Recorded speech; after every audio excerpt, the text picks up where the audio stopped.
Hello and welcome to today's video. We are doing a 9-month play with me. So if you've been around for a little bit, you might have seen my 3-month play with me, like educational play for a 3-month-old video. And this is kind of just like the updated version to that. And honestly, this video might not even be as educational as that one. So if that's what you're looking for, that would be a good video to check out. But in this video, I just want to kind of show you guys what I do with my 9-month-old to kind of increase her development and to help her build some skills and you know, already start that process of learning.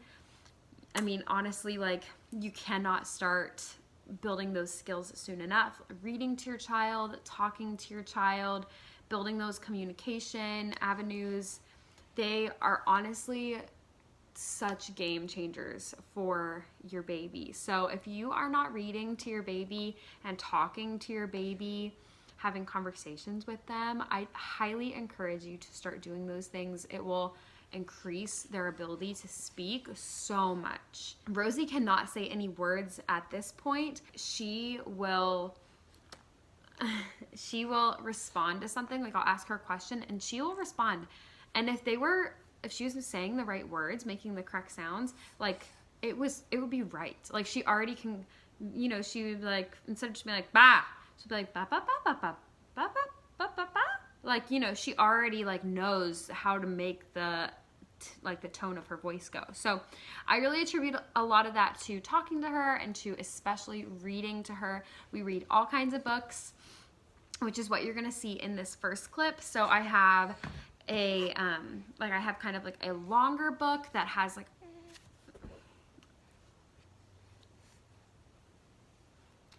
so I try to mix up, I will typically get 5 books a day, and then we'll just read those multiple times throughout the day. And so I'll try to mix up the kinds that I get. So I have this longer book that like each page has multiple lines of text on it. I have one that's kind of like a single word per page with like a picture. So it's not always counting. I don't have counting books every single day, but I do have quite a few counting books. I have this, which is a similar concept. It's just like pictures and you just point, point, point, point, which is also really good for them because it helps to develop their vocabulary and get them familiar with so many more words than what like you and I would use in our regular vocabulary. It just happens today that I have like a point and speak book and also like a point and speak book that's counting. Sometimes I'll have 2 of these kinds, sometimes I'll have 2 with numbers. I'm not like picky. I literally will just grab books off my shelf, and I have them separated into 3 categories basically by length. Like a lot of words, like has phrases, has a few words per page, and then is like point and speak books like this. Like it might have more than 1 word per page, but it's like not sentences, if that makes sense. And so I will literally just grab like a couple of both. I mean, I will grab a couple from each of the 3 sections. So this is what I'm talking about for like it's not just like a point and speak book, but it doesn't have like multiple sentences per page. Like it just has like 1 sentence per page. So that's one of those like medium books. And then this would be one of those medium books as well. So, you know, it just has like a couple sentences per page. So those are the books that we will be reading today. And she has tons and tons of books. Also in this video, I really want to show you how we do like independent play with her. So I have a couple of different things like that. We have a baby play gym that she'll play in for a long time. Sometimes I'll have her like sitting up either in her high chair or on the couch and doing you know, independent play type things, sensory play. And then we also do play, like interactive play together. And so I want to show you a couple of those things as well, and like show you a couple from each category. So I'm actually going to be filming this video over 2 days. So you'll get like a more complete view of what her playtime. Okay, we're done with these. We're done. Of what her real playtime is like. because it'll be over 2 days, and it's a little bit different every single day. So you'll get a little bit better view. So she's not old enough to do like independent play in like a playroom or anything. She can't really sit up on her own, and she can't crawl or anything. So she's not doing those things yet. If you are new here, you may not know that this is actually Rosie. She is 9 months old, and she has trisomy 21, otherwise known as Down syndrome. So she is maybe slightly behind in her development compared to other kids. This is what a weekend of play looks like for us. I'm not going to show you every little detail that we do, but we do read at least 3 times a day, usually 4 or 5 times a day. So you'll only see it like happen twice in this video, but it's actually happening like 10 times in the span of these 2 days. So keep that in mind. There's a lot more going on that I'm not necessarily showing just because it's kind of like tedious and redundant to like show you time lapses of us reading over and over again. So we'll go ahead and do our reading right now. Glasses. Yeah. All right, you want to read some books? If animals kissed goodnight. If animals kissed like we kiss goodnight, Sloth and her cub in late afternoon's light would hang from a tree and start kissing so slow. The sky would turn pink and the sun sink down low.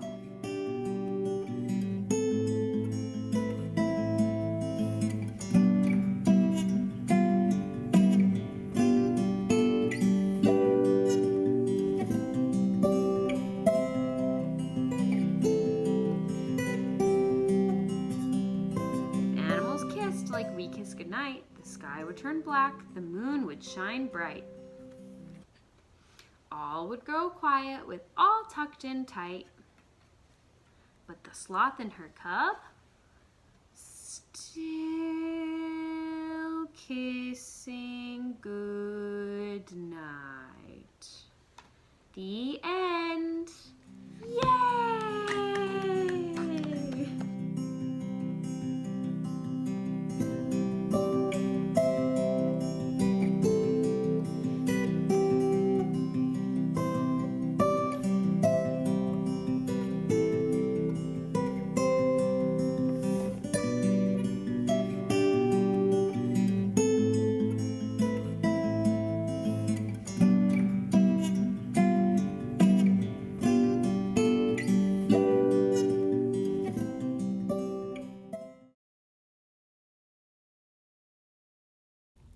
What I'm setting up right now is an interactive activity. I just got a little tray with some water and then just a few little things that would float, a little bath toy, and I'm just helping her explore the way the water moves things and the different colors, the different textures.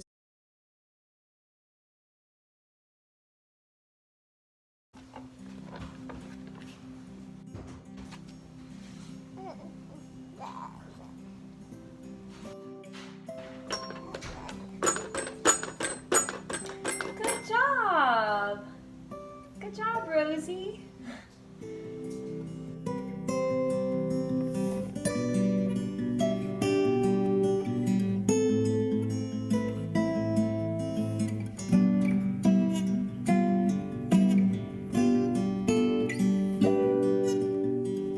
Today is actually the next day. It's Saturday, and so I said I would show you guys the books that we're doing today just so you can kind of get an idea of what kinds of books I use. Again, it's 5 books. I do 5 books pretty much every day.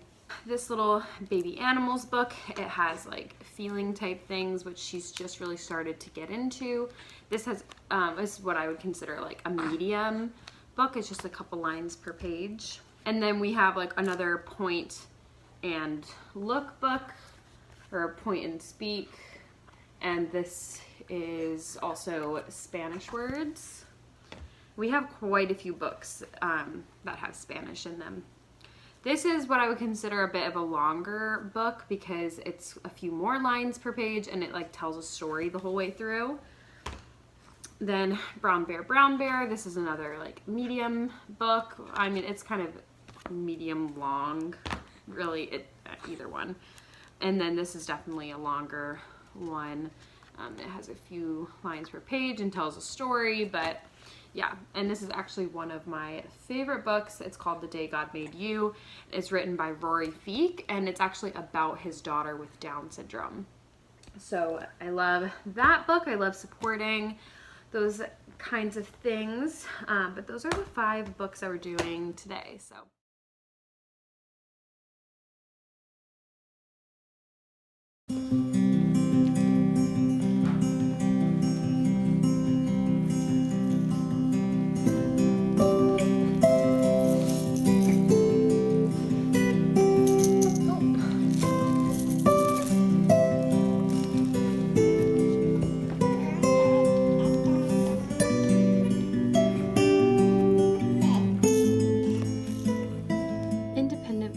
Like this is great for when you need to get something done, but also this is really great for her because it really is what helped her initially start to, you know, roll more, get her feet up more, reaching above her head, all skills that babies really need and are really important. So using a baby gym, I know most people do anyways, but it's so important, and getting them down for time to play by themselves is important.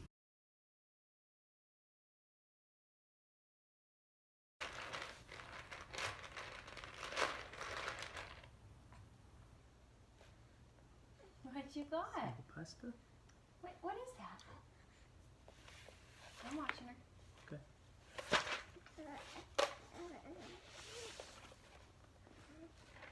This Rosie.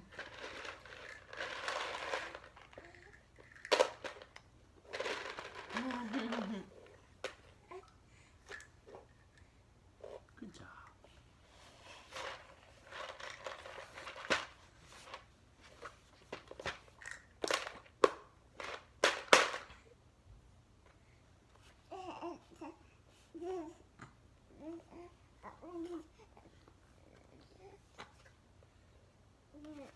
What you got? Is that pasta? Is it hard? Is it textured? Look. Look at how that feels. How does that feel? How does that feel on your arm? It's very textured, isn't it?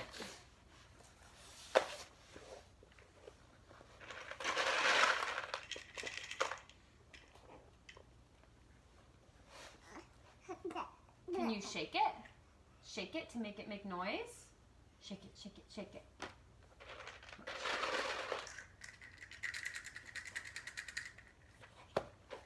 Shake, shake, shake. Shake, shake, shake. Oh, now you got 2 of them. You got them both. Oh. That's one thing to do. Good job. She dumped those back in there. Good.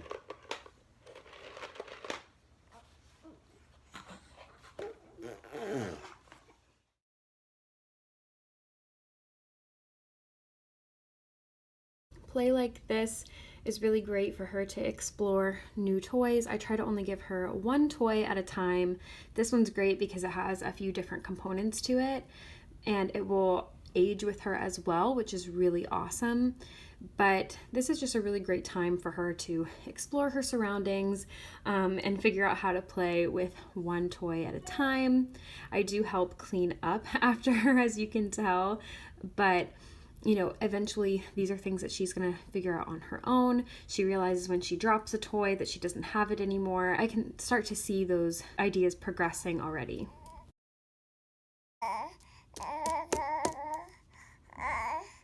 So she was getting kind of tired of the little egg toy, so I gave her this paper instead. It like makes a crinkly sound, which is her favorite. She loves when toys like make sounds or make noise. But I tried to not get her too burnt out on 1 toy, so we switched them out. But I did want to just show you, this is the little toy that she's playing with. Tommy, I don't know. But this toy is actually really great because it has the shell part that you can match colors to the egg, and then it has a shape at the bottom to match. So that one's a circle, that one's a cross, this one's a star. So as she gets older, this toy will serve. Do you have something to say? You're goofy. But this toy will serve multiple purposes. But I did just want to give you guys a closer look at what she was playing with. And they do make noise too. They make little squeaky noises like a chicken. So this has been my 9-month-old play with me video. Thank you for watching. Of course, as always, if there's any other content like this that you want to see, let me know in the comments. But I will see you guys in the next one.